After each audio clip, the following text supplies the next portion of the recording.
When I first got into road cycling, was getting into racing, I was in uni, was working part-time, didn't have that much money, so I was always trying to buy the sort of the cheapest stuff or the best value stuff I could find. Transport to now, over the past couple of years being on a few teams, I've got to use the absolute best pinnacle of equipment, whether that's bikes, whether that's wheels, kit, pretty much everything. I've gone from the spectrum of budget to absolute top end. So in this video, I'm going to give my thoughts on what are good things to spend money on and invest in, and what are things that you can probably get away with not spending as much money on. First thing in the spend column is your bike, but specifically the bike brand. When I first started road cycling, I was on a Cell bike, an alloy Cell. Used to be a shop in Sydney, Australia. Pretty entry-level thing. I think it had like Shimano Tiagra, and it was an alloy frame, red bike. Did the job. Got lots of Ks done on it, was cool. Then I wanted to upgrade to a carbon bike, and I couldn't really afford like a brand one, so I got an Azuri Forza. Again, did the job, but did a whole year of NRS on it, was fine. But while I had that Cell bike and that Azuri, even though they sort of did the job, all I ever wanted was a brand name bike. Like, I just wanted a Giant, or I wanted a Specialized. And even though those bikes perform well, that feeling of wanting a brand name bike never went away. So the reason why I'm putting this in the spend column is that even if you find a good value bike, if you really like a brand or you want a specific brand, just get it. Because if you get the other option, and even though it's good value, you just don't really like the brand, you're always going to be wanting to upgrade down the track. Place that you can save money is on nutrition. I've done videos in the past about how you can use sugar instead of sports drink, or instead of gels. And even in the space of gels, like most gels these days, I've done a gel buyer's guide video, I'll put one of those things in, but essentially they're all the same anyway. They're either maltodextrin and water, or maybe they're maltodextrin, fructose and water.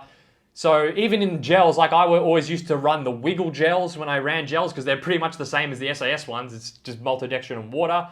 So you can save money in the nutrition department, or you can save a lot of money and just do what I do now, which is run the sugar water. So that's an option there. I just feel like in the nutrition side of cycling, there's a lot of things that you can spend your money on, even things like Beta Fuel and Morton and things like that. You can really just every month just be pissing away money that you probably don't need to. So yeah, I'm putting that in the potential to save money category.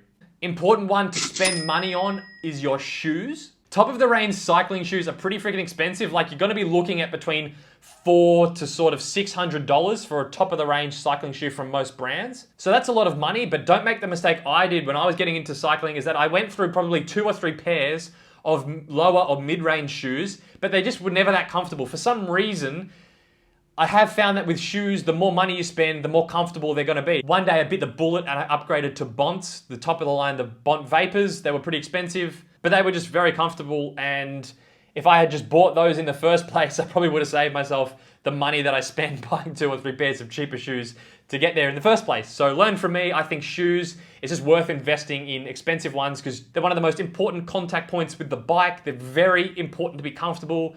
If your shoes aren't comfortable, you're going to hate cycling, so it's worth spending the money on them. Okay, next place you can potentially save money is by not buying a trainer.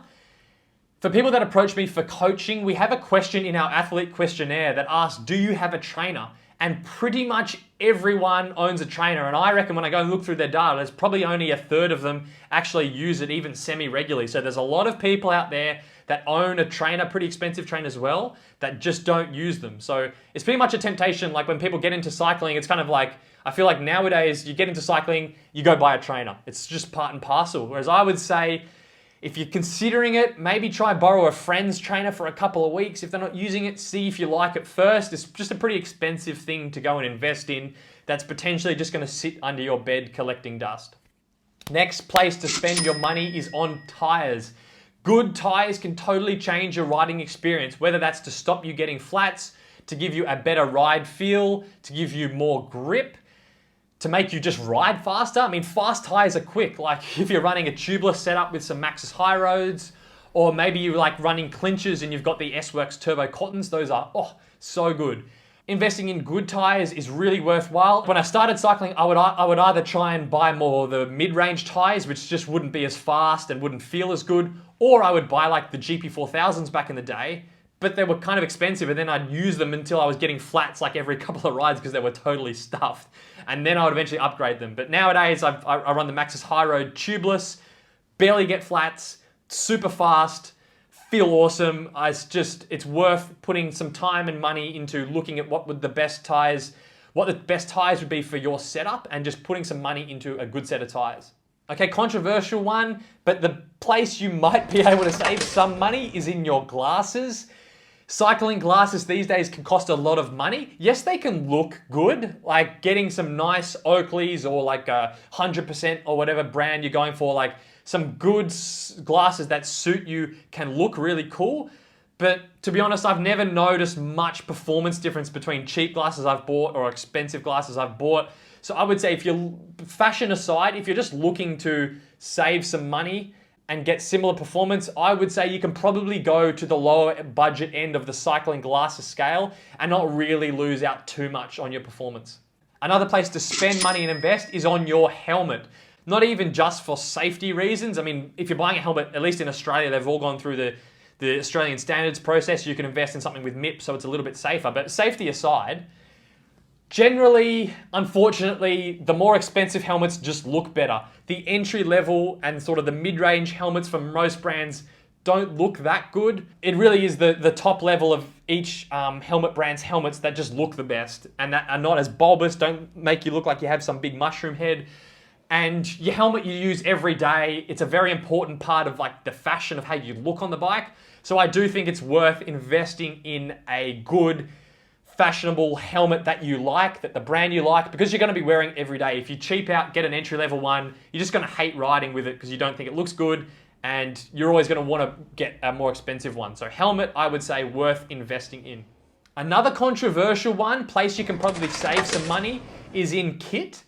Not necessarily for fashion reasons, because if you want to, similar with the helmet, if you want to look good and be really proud of the fashion of your kit, you're probably going to need to spend some money. You're going to need kit from a good fashionable brand like Rapha where the kit looks good. That's just how it is. But purely from a performance perspective, when I started cycling, I used like kit from other brands. Like back in the day, Endura was pretty big. You could buy them on like 99 bikes, I think. So I used some Endura kits, even some like the DHB stuff you can buy on Wiggle now. It's all pretty good stuff. So purely performance-wise, some of those brands that are doing those more budget, value-orientated kits, they perform well. They're pretty good. They tick the box. So if you're just looking for kit that's pretty quick, pretty comfortable, you probably don't need to spend that much money. Or even looking at like the core range from Rapha, the low to mid-range kit is really good these days.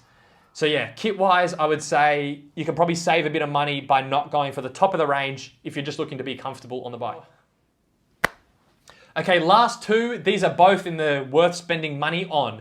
These kind of come hand in hand. First one is your saddle, making sure you're riding a comfortable saddle that makes you enjoy riding. If you're on an uncomfortable saddle, that's an entry-level one that you just bought because it was a bit cheap, but it doesn't really work for you, screw it. Sell it on Bike Market. Go and buy a more expensive saddle that works for you. Most saddles these days have like a money-back guarantee. I know like the Specialized ones, you can go into the store. Most of them do like a try it. If you don't like it, bring it back within 30 days and they'll swap it or do a refund or something. It's definitely worth doing that. Trying out different saddles to find one that works for you. And then the final thing to spend money on that kind of goes with the saddle is your bike fit. So sometimes you can get your saddle chosen and test different saddles as part of your bike fitting process. I haven't gotten a bike fit for probably 3 or 4 years. I know I've shat on bike fitters a little bit in some of the other videos, but it's very important, especially as a beginner. I got bike fits done when I was getting into road cycling. They're worth their weight in gold. Like, I mean, bike fits can be pretty expensive, anywhere from 250 to sort of 400 Australian dollars for a bike fit, I think, these days. But if that means you're going to be able to ride for a year without having pain, back pain, leg pain, knee pain, that's worth it, easily. That is all for this video, guys. Hope you enjoyed it and got something out of it, and I'll catch you in the next one.